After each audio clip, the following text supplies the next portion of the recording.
आज हम बात करेंगे भारतीय इकोनॉमी की 3 ऐसी कहानियों की जो सुनने में तो अलग अलग लगती हैं पर असल में एक दूसरे से बहुत गहराई से जुड़ी हैं।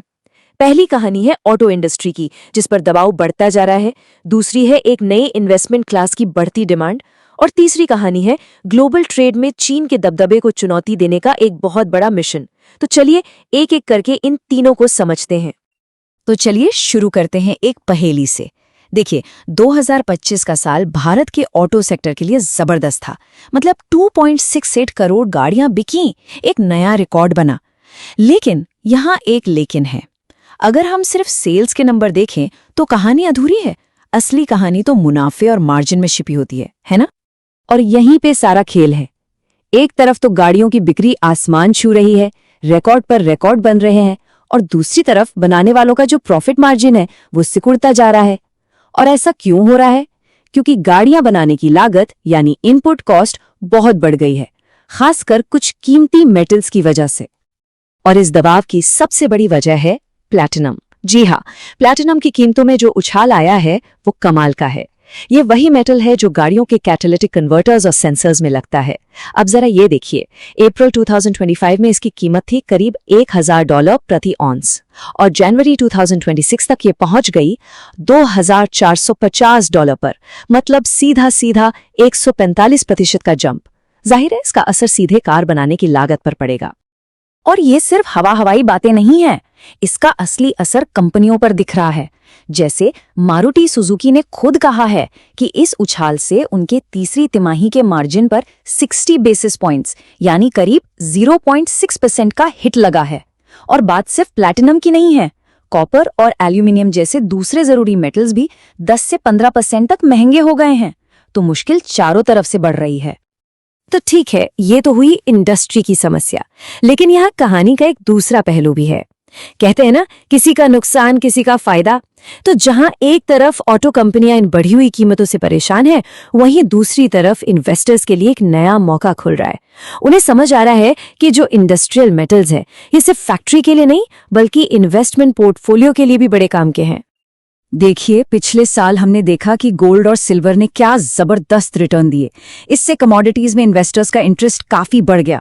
लेकिन इसी रेस में एक और मेटल था जो चुपचाप कमाल कर रहा था, और वो है कॉपर यानी तांबा। इसने भी पिछले साल 50% से ज्यादा का रिटर्न दिया। और अब यही वजह है कि बात हो रही है कि सिर्फ सोने चांदी तक ही क्यों रुका जाए, अब वक्त है रेड मेटल पर भी फोकस करने का।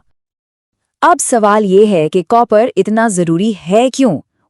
इसे डॉक्टर कॉपर भी कहते हैं, क्योंकि ये ग्लोबल इकोनॉमी की हेल्थ का एक बड़ा इंडिकेटर है। और क्यों ना हो, आप भविष्य की कोई भी बड़ी टेक्नोलॉजी उठा लीजिए, चाहे वो रिन्यूएबल एनर्जी हो, इलेक्ट्रिक गाड़ियां हो, 5G नेटवर्क्स हो, या फिर AI और डेटा सेंटर्स, यहां तक कि डिफेंस में भी हर जगह कॉपर की जरूरत है। और यहीं से कॉपर मार्केट की असली कहानी शुरू होती है। एक तरफ डिमांड तो रॉकेट की तरह बढ़ रही है, लेकिन दूसरी तरफ सप्लाई बहुत ही लिमिटेड है। देखिए, दुनिया में कॉपर की माइनिंग कुछ ही देश करते हैं, और एक नई माइन को खोजकर उससे प्रोडक्शन शुरू करने में पता है कितना वक्त लगता है? औसतन 17 साल। ये एक बहुत लंबा समय है। S&P ग्लोबल की एक स्टडी तो ये कहती है कि 2040 तक दुनिया को जितनी कॉपर की जरूरत होगी, सप्लाई उससे 10 मिलियन मीट्रिक टन कम होगी। 10 मिलियन! ये एक बहुत बहुत बड़ा गैप है। और इकोनॉमिक्स का सीधा सा नियम है, जब डिमांड ज्यादा और सप्लाई कम हो तो कीमतें तो बढ़ेंगी ही। तो फिर सवाल ये उठता है कि अगर कॉपर इतना अच्छा इन्वेस्टमेंट है, तो इसका भी गोल्ड या सिल्वर की तरह ETF क्यों नहीं है? मतलब एक ऐसा तरीका जिससे आम निवेशक भी इसे आसानी से खरीद बेच सके। इसके रास्ते में कुछ बड़ी मुश्किलें हैं। पहली, नियमों के हिसाब से 100% फिजिकल मेटल का बैकअप रखना पड़ता है, जो इतने बड़े स्केल पर बहुत मुश्किल है। दूसरी, कॉपर बहुत भारी होता है, तो इसे स्टोर करने का खर्चा बहुत ज्यादा आता है। और तीसरी, सोने की तरह इसकी क्वालिटी एक जैसी नहीं होती, इसकी कई ग्रेड्स होते हैं, तो एक स्टैंडर्ड बनाना भी एक चैलेंज है। और ये जो स्टोरेज और सप्लाई की समस्या है ना, ये हमें हमारी तीसरी और सबसे बड़ी कहानी पर ले आती है। ये कहानी सिर्फ इन्वेस्टमेंट या मार्केट की नहीं है, ये कहानी है उस चीज को कंट्रोल करने की जिस पर पूरा ग्लोबल ट्रेड टिका हुआ है। ये एक फिजिकल सप्लाई चेन की लड़ाई है। देखिए, भारत का जितना भी इंटरनेशनल ट्रेड होता है, उसका लगभग 2/3 हिस्सा कंटेनर्स के जरिए होता है। जी हाँ, ये बड़े बड़े स्टील के बक्से हैं जो हमें जहाज़ों, ट्रेनों और ट्रकों पर देखते हैं। और कमाल की बात यह है कि 2025 में जब पूरी दुनिया में स्लो डाउन था, तब भी भारत के कंटेनर वाले एक्सपोर्ट्स 13% बढ़े। ये अपने आप में एक रिकॉर्ड है। लेकिन इस चमकती हुई तस्वीर के पीछे एक बहुत बड़ी कमजोरी छिपी है, और वो ये कि भारत को हर साल लगभग 20 लाख खाली कंटेनर इंपोर्ट करने पड़ते हैं।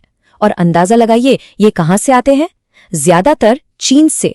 अब ये जो निर्भरता है, ये ना सिर्फ हमारे ट्रेड के लिए एक बड़ा जोखिम है, बल्कि इससे हमारी लागत भी बढ़ जाती है। और ये फर्क कितना बड़ा है ये जानकर शायद आप चौंक जाएंगे।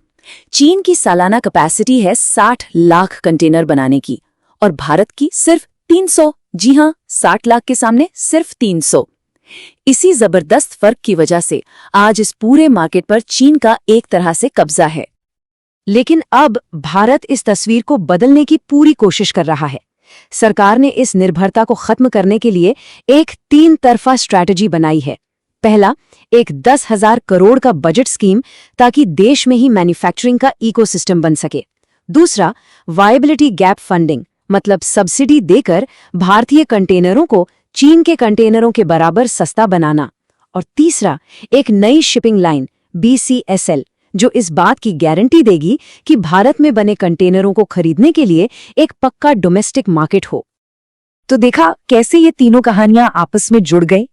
कारों की घटती प्रॉफिट मार्जिन, कॉपर जैसे मेटल्स की बढ़ती डिमांड और उसका ETF बनाने की चुनौती, और कंटेनर मैन्युफैक्चरिंग में आत्मनिर्भर बनने की कोशिश।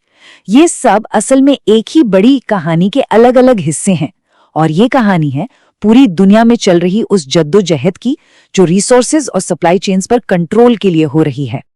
तो आखिर में सवाल यही बचता है, सप्लाई चेन की इस नई दुनिया में क्या भारत अपनी आर्थिक आजादी की राह बना पाएगा?